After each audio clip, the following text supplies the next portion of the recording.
जनपद हापुड़ के सिंभावली क्षेत्र के ग्राम हिम्मतपुर में रविवार को समाजवादी पार्टी द्वारा पीडीए पंचायत का आयोजन किया गया। कार्यक्रम में बड़ी संख्या में ग्रामीणों एवं पार्टी कार्यकर्ताओं ने भाग लिया। इस अवसर पर समाजवादी पार्टी के जनपद प्रभारी प्रोफेसर धर्मेंद्र यादव तथा गढ़मुक्तेश्वर विधानसभा प्रभारी नैना सिंह गुर्जर मुख्य अतिथि के रूप में उपस्थित रहीं। नेताओं ने पार्टी की नीतियों, संगठन की भावी रणनीति तथा क्षेत्रीय मुद्दों पर अपने विचार व्यक्त किए। अपने संबोधन में नैना सिंह गुर्जर ने महंगाई, बेरोजगारी, कानून व्यवस्था, शिक्षा तथा किसानों से जुड़े मुद्दों को उठाते हुए राज्य और केंद्र सरकार की नीतियों की आलोचना की।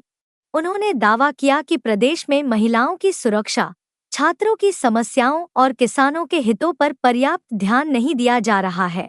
जिला उपाध्यक्ष फारूक प्रधान ने अपने संबोधन में सरकार पर सामाजिक सौहार्द बिगाड़ने तथा महंगाई और किसानों की समस्याओं की अनदेखी करने का आरोप लगाया। उन्होंने कहा कि आम जनता बढ़ती महंगाई और आर्थिक चुनौतियों से परेशान है। जनपद प्रभारी प्रोफेसर धर्मेंद्र यादव ने कहा कि यदि वर्ष 2027 में समाजवादी पार्टी की सरकार बनती है तो महिलाओं को आर्थिक सहायता, बेटियों को कक्षा 1 से स्नातक तक निःशुल्क शिक्षा, बेहतर कानून व्यवस्था तथा बिजली पानी जैसी सुविधाओं को लेकर पार्टी अपने वादों को पूरा करने का प्रयास करेगी। कार्यक्रम के दौरान मौजूद लोगों ने नेताओं के संबोधनों का तालियों के साथ स्वागत किया।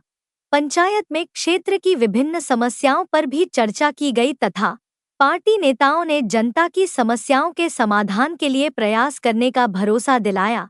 कार्यक्रम में जिला अध्यक्ष आनंद गुर्जर, एडवोकेट विजय राणा, जिला उपाध्यक्ष फारूक प्रधान, यूथ ब्रिगेड जिला अध्यक्ष अब्दुल मलिक, आमिर चौधरी, हाजी सबील, आस मोहम्मद, रिजवान चौधरी, रविंद्र सिंह, सुंदर बैसला, मुजम्मिल प्रधान, केश मोहम्मद, सुंदर नेताजी, सरदार सिंह, कृष्णपाल सिंह, मोहित प्रधान, रोहित ढोलक, आकिब रमजानी सहित बड़ी संख्या में पार्टी पदाधिकारी, कार्यकर्ता एवं ग्रामीण उपस्थित रहे। पार्टी जीत करके आती है तो सबसे पहले गढ़मुक्तेश्वर विधानसभा में पहली प्राथमिकताएं क्या होंगी? अब अगर कहने लगे तो बहुत कुछ है। गढ़ विधानसभा एक ऐसी विधानसभा, हम हर जगह हर गांव में घूम रहे हैं। हम ऐसे समझते सबसे पिछड़ा हुआ इलाका ही गढ़ है, क्योंकि हम गांव-गांव गली-गली घूम रहे हैं। ऐसा नहीं कि हम यूं ही बातों में कह रहे हैं। हम इतनी जगह पहुंचे जहां लगता है जीवन जी नहीं रहे, जीवन काटा जा रहा है। और सबसे बड़ी बात है यहाँ चिकित्सा ज़ीरो, यहाँ विद्यालय स्कूल ज़ीरो। हम समझते हैं कि आने वाले समय में हम पूरी ताकत झोंक देंगे, अपने गढ़ विधानसभा को विकास की ओर लेके जाएंगे। और ये नहीं है कि सिर्फ ये दावा, हम दावा कर रहे हैं, कहने में नहीं है, करके भी दिखा देंगे। जैसे आप पंचायत कर रही हैं गाँव, जी जी, विधायक बनने के बाद क्या इस तरीके से गाँव में जाके हम बस इतना आप जितनी भी लोग आज खड़े हैं, आज किसी से भी आप सवाल कर सकते हैं कि नैना गुर्जर भावनात्मक रूप से जुड़ रही है, राजनीतिक रूप से नहीं, परिवार की तरह जुड़ रहे हैं हम।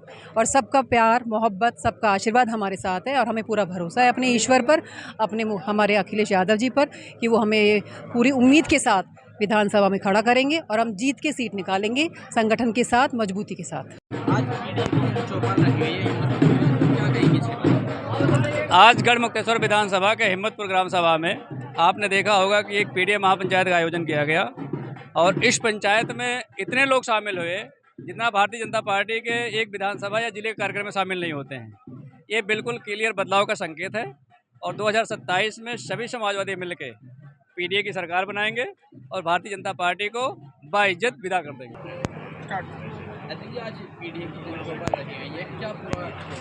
देखिए, आज विधानसभा 60 गढ़मुक्तेश्वर के गांव हिम्मतपुर में समाजवादी पार्टी की एक पीडीए पंचायत का आयोजन किया गया है, जिसमें मुख्य अतिथि के रूप में समाजवादी पार्टी के राष्ट्रीय प्रवक्ता श्री धर्मेंद्र यादव जी और गढ़ विधानसभा से विधानसभा प्रत्याशी की दौड़ में श्री नैना जी और तमाम समाजवादी पार्टी जनपद हापुड़ की इकाई, जनपद हापुड़ की कार्यकारिणी के लोग और समाजवादी पार्टी के वरिष्ठ नेतागण, समाज के बहुत सारे वरिष्ठ नेता हमारे बीच उपस्थित हुए। आज ये पीडीए के चौपाल का कार्यक्रम रखा गया है।